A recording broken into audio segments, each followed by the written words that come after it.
ఈ మధ్య కేంద్ర ప్రభుత్వం భారతీయ న్యాయ సంహిత చట్టంలో హిట్ అండ్ రన్ కేసులకు సంబంధించి కఠిన శిక్షల ప్రతిపాదనలు తీసుకొచ్చింది. దీనికి వ్యతిరేకంగా దేశవ్యాప్తంగా ట్రక్కు డ్రైవర్లు సమ్మెకు దిగారు.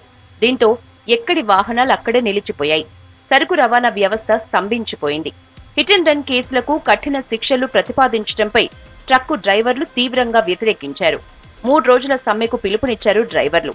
దేశవ్యాప్తంగా ఆందోళనలు జరిగాయి. కొత్త నిబంధనలు ఉపసంహరించాలని డిమాండ్ చేశారు డ్రైవర్లు.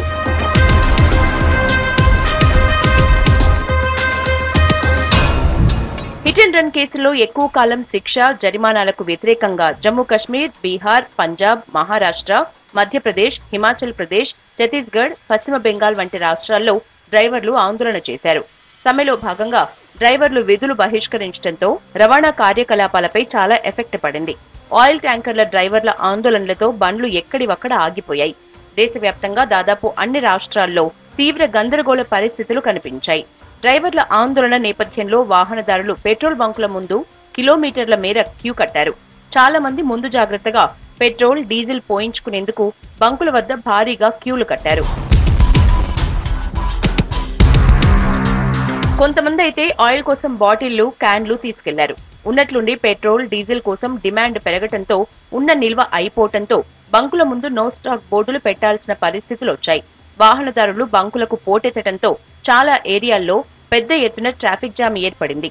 హైదరాబాద్ సహా దేశంలోని ప్రధాన నగరాలన్నింటిలో ఈ పరిస్థితి కనిపించింది. ట్రాఫిక్ జామ్ కారణంగా కొన్ని ప్రాంతాల్లో ఎమర్జెన్సీ సేవలకు అంతరాయం ఏర్పడింది. ఒక్కసారిగా వందల మంది పోటెత్తడంతో చాలా చోట్ల నో స్టాక్ బోర్డులే దర్శనమిచ్చాయి.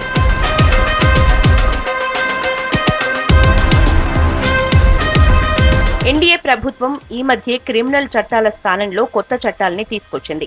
వాటిలో ఇండియన్ పీనల్ కోడ్ స్థానంలో భారతీయ న్యాయ సంహిత చట్టాన్ని తీసుకొచ్చింది. ఈ చట్టాన్ని పార్లమెంటు కూడా ఆమోదించింది. ఇక్కడే సమస్యకు అసలు బీజం పడింది. భారతీయ న్యాయ సంహితలోని హిట్ అండ్ రన్ చట్టంలో కేంద్రం చేసిన కొన్ని మార్పులు, చేర్పులు ఈ వివాదానికి కేంద్ర బిందువుగా మారాయి.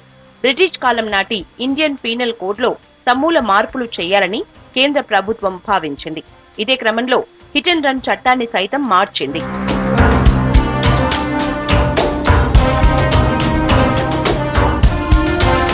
ఈ చట్టంలోని నిబంధనల ప్రకారం హిట్ అండ్ రన్ యాక్సిడెంట్లు, ర్యాష్ డ్రైవింగ్ వంటివి నిర్లక్ష్యపూరిత డ్రైవింగ్ కిందికి వస్తాయి. కొత్త చట్టంలోని సెక్షన్ 106లో 2 క్లాజులున్నాయి. ర్యాష్ లేదా నిర్లక్ష్యపూరిత డ్రైవింగ్ తో ఒక వ్యక్తి మరణానికి కారణమై ఘటన గురించి పోలీసులకు లేదా మెజిస్ట్రేట్ కి సమాచారం ఇస్తే గరిష్టంగా 5 ఏళ్లు జైలు శిక్ష, జరిమానా పడే అవకాశం ఉందని 106 మొదటి క్లాజ్ చెప్తోంది. 106(2) ప్రకారం నిర్లక్ష్య డ్రైవింగ్ తో ఒక వ్యక్తి మరణానికి కారణమై ఘటనపై పోలీసులు లేదా మెజిస్ట్రేట్ కు సమాచారం ఇవ్వకుండా పారిపోయిన సందర్భంలో గరిష్టంగా 10 ఏళ్ల వరకు జైలు శిక్ష, 7 లక్షల వరకు జరిమానా పడుతుంది. ప్రస్తుతం హిట్ అండ్ రన్ యాక్సిడెంట్ కేసులు ఐపీసీ సెక్షన్ 304A కింద ఉన్నాయి. దీని ప్రకారం నిర్లక్ష్యంగా వాహనం నడిపి ప్రమాదంలో ఎవరైనా చనిపోతే గరిష్టంగా 2 ఏళ్ల జైలు శిక్ష మాత్రమే పడుతుంది. శిక్షతో పాటు జరిమానా లేదా రెండూ పడే ఛాన్స్ కూడా ఉంది. కొత్త చట్టం ప్రకారం యాక్సిడెంట్ పై పోలీసులకు సమాచారం అందించినా లేదా బాధితుణ్ణి సమీపంలోని దవాఖానకు తీసుకెళ్లినా డ్రైవర్లు కఠిన నిబంధనల కింద విచారణ ఎదుర్కోబోరని నిపుణులు చెప్తున్నారు.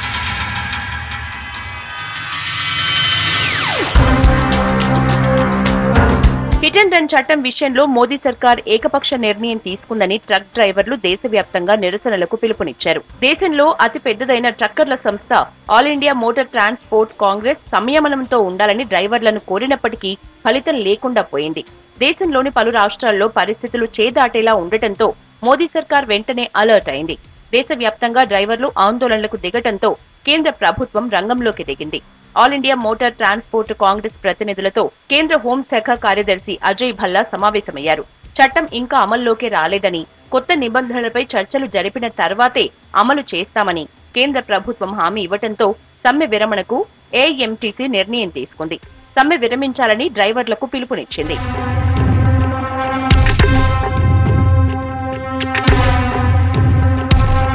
కొత్త చట్టం ఇంకా అమల్లోకి రాలేదు. కానీ ఈ చట్టంపై డ్రైవర్లు తీవ్ర ఆందోళన వ్యక్తం చేస్తున్నారు. కొత్త చట్టం అమల్లోకి వచ్చిన తర్వాత డ్రైవింగ్ చేయటం కష్టమవుతుందంటున్నారు డ్రైవర్లు. పొరపాటున యాక్సిడెంట్ జరిగితే 10 ఏళ్ల జైలు శిక్ష, 7 లక్షల రూపాయల జరిమానా భరించటం చాలా కష్టమని అంటున్నారు. ఇంత భారీ జరిమానాలు చెల్లించేంత డబ్బు తమకు లేదని వాపోతున్నారు. 10 ఏళ్ల జైలు శిక్ష అంటే చాలా ఎక్కువ అని, కొత్త చట్టం నిబంధనలు తమను భయపెడుతున్నాయని చెప్తున్నారు. జరిమానా చెల్లించడానికి తమ వద్ద 7 లక్షల రూపాయలు ఉంటే ట్రక్ డ్రైవర్ గా ఎందుకు పనిచేస్తామని చెప్తున్నారు ట్రక్ డ్రైవర్లు.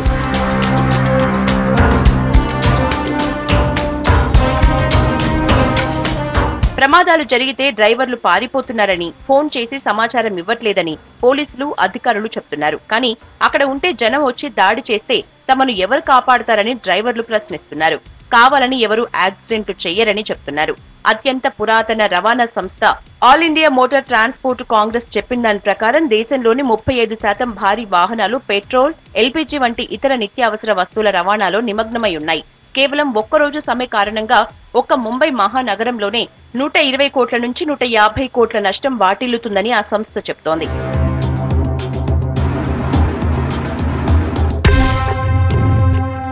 ఒకవేళ డ్రైవర్లు సమ్మె విరమించకపోయి ఉంటే పరిస్థితులు మరింత క్లిష్టంగా ఉండేవి.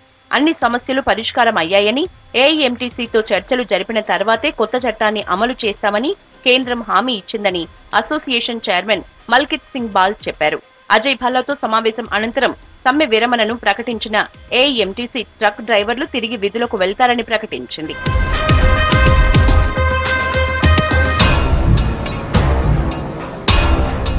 ఇప్పటికే దేశంలో నిత్యావసరాల ధరలు ఆకాశానంటాయి. తాజాగా ట్రక్ డ్రైవర్ల మెరుపు నిరసనలతో రవాణా వాహనాలు ఆగిపోయాయి. దీని ప్రభావం ఇప్పటికే ఇంధన లభ్యతపై పడింది. పెరిగిన ధరల కారణంగా ఇప్పటికే ఇబ్బందులు ఎదుర్కొంటున్న దేశ ప్రజలపై తాజా పరిస్థితులు మరింత భారాన్ని మోపే అవకాశం ఉంది. ఇదే అదనుగా దళారులు కృత్రిమ కొరత సృష్టించి ధరలు పెంచే కుట్రలు చేయొచ్చు. ఇటువంటి పరిస్థితులు తలెత్తక ముందే కేంద్ర ప్రభుత్వం త్వరగా స్పందించి ఈ సమస్యను పరిష్కరించాల్సిన అవసరం ఎంతైనా ఉంది. ఒకవేళ భవిష్యత్తులోనూ రవాణా వాహనాల డ్రైవర్ల నిరసనలు కొనసాగితే నిత్య అవసరాల ధరలు కొండెక్కే ప్రమాదం ఉంది.